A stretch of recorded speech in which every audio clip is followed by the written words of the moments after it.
प्रिय मित्रों, विवाह पंचमी उसका शुभ मुहूर्त कब है और उसकी क्या कथा है। और 2020 में विवाह पंचमी कौन दिन पड़ता है, कितने तारीख को पड़ता है, इसके बारे में हम बता रहे हैं कि विवाह पंचमी के दिन भगवान राम और सीता का विवाह हुआ था। इसी कारण से इस विवाह पंचमी को श्री राम विवाह उत्सव के रूप में मनाया जाता है।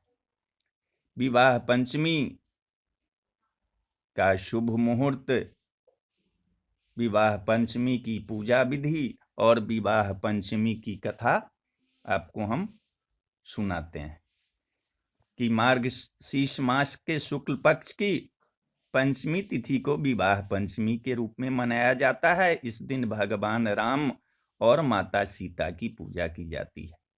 माना जाता है कि विवाह पंचमी के दिन प्रभु श्री राम और माता सीता की पूजा से जो कुंवारे लोग हैं उनको सुयोग्य जीवन साथी मिलता है और विवाहित लोगों को वैवाहिक जीवन की सभी परेशानियां समाप्त हो जाती है।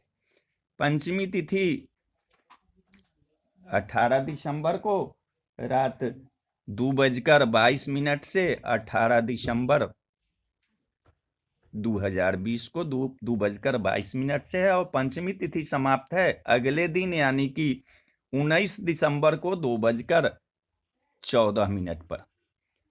विवाह पंचमी का महत्व, अगहन मास के शुक्ल पक्ष की पंचमी तिथि को विवाह पंचमी का त्यौहार मनाया जाता है। इस दिन भगवान श्री राम और माता सीता की पूजा करने से मन चाहे वरदान की प्राप्ति होती है और साथ ही सभी प्रकार की जो पारिवारिक और वैवाहिक समस्या जो होती है उसका अंत हो जाता है। इस दिन बालकांड में भगवान राम और सीता जी के विवाह का प्रसंग पढ़ना बहुत फलदायक और शुभ माना जाता है। इस दिन संपूर्ण अगर रामचरितमानस का पाठ करें तो परिवार में सदैव खुशी का माहौल रहता है और विवाह पंचमी के रात में भगवान राम और सीता का भजन करना बहुत शुभ माना जाता है। विवाह पंचमी के दिन हम कैसे करें पूजा, तो विवाह पंचमी के दिन ब्रह्म मुहूर्त में माने सुबह सुबह स्नान करें और साफ सुथरा कपड़ा पहने और उसके बाद पूजा करने का राम विवाह का संकल्प लें।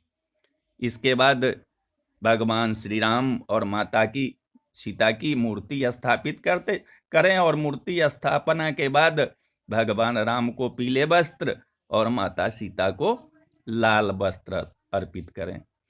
ओम जानकी वल्लभाय नमः इस मंत्र से कम 108 बार जरूर जाप करें और भगवान राम और सीता का जो विवाह में विधि होता है, गठबंधन होता है, वो जरूर करें। इसके बाद भगवान राम और माता सीता की आरती उतारें और जो गांठ में हम अपने उनको वस्त्र बांधे हुए हैं उसको अपने पास रख लें। पुराणों के अनुसार भगवान राम विष्णु के अवतार थे और माता सीता जो थी वो लक्ष्मी के रूप में पैदा हुई थी। राजा दशरथ के घर भगवान श्री राम पैदा हुए थे और जनक जी यानी कि राजा विदेह के यहाँ माता सीता पैदा हुई थी। बताया जाता है कि सीता माता का जन्म धरती से हुआ था। जब राजा जनक हल जोत रहे थे तो एक नन्ही सी बच्ची उन्हें मिली। यह कोई नहीं, वो माता सीता थी। एक बार जनक जी अपने यज्ञ स्थल को बुहारने के लिए सीता को बोले तो सीता वहां एक धनुष रखा हुआ था भोले शंकर का, उसको उठा के यहां से वहां रख दी। तो जनक जी को आश्चर्य हुआ, इसलिए कि उस धनुष को परशुराम के अलावा और कोई नहीं उठा सकता था। तब राजा जनक ने घोषणा कर डाली कि जो कोई भी इस धनुष को तोड़ेगा उसी के साथ सीता का विवाह होगा। स्वयंवर में विश्वामित्र के साथ प्रभु श्री राम वहां पधारे। सीता माता के स्वयंवर में बहुत से राजाओं ने प्रयास किया। भूप सहस दस एक कहीं 12 सकई उठावत तरई न तारा। 10-10 हजार राजा एक बार उठाते थे, फिर भी धनुष नहीं हिलता था। लेकिन उस धनुष को श्री राम ने उठाया और उस पर प्रत्यंचा चढ़ाने लगे। प्रत्यंचा चढ़ाते वक्त धनुष टूट गया।